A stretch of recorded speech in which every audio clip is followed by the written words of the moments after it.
திமுகவை தெலுங்கர்கள் கட்சியாக மாற்றிவிட்டால் வேலுவுக்கு எவ்வளவு வசதி, வேலு சேகர் பாபுக்களுக்கு. அண்ணன் சீமான் அதான் சொல்லிருக்காரு. ஆ, அண்ணன் சீமான் யோசிச்சு சொல்றது பாருங்க. இங்க தமிழ் தமிழ் என்று பேசி பேசி கட்சி தொடங்குகிறீர்கள். இன்னைக்கு கட்சியில பவர்ஃபுல்லா இருக்கிறது பூரா தெலுங்கு பேசுறவங்க. கரெக்டாப்பா? Correct sir, correct. நான் தெலுங்கு பேசும் மனிதர்களை நான் எதிரியாக பார்க்கவில்லை, நான் சீமானோட கருத்திலே உடன்படவில்லை. ஆனால் நீங்கள் அப்படி பேசுகிறீர்கள்.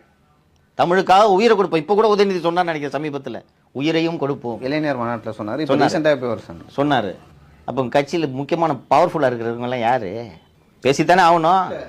சிறுபான்மை மொழி பேசும் மக்களுக்கு வந்து முக்கியத்துவம் கொடுக்கணும் சார். அவங்க எத்தனை பர்சன்டேஜ்ல இருக்காங்க, எத்தனை பேருக்கு அங்க பதவி கொடுக்கப்படுதுன்னு ஒரு விஷயம் இருக்குல்ல. நேரு யாரு? ரெட்டியாரு.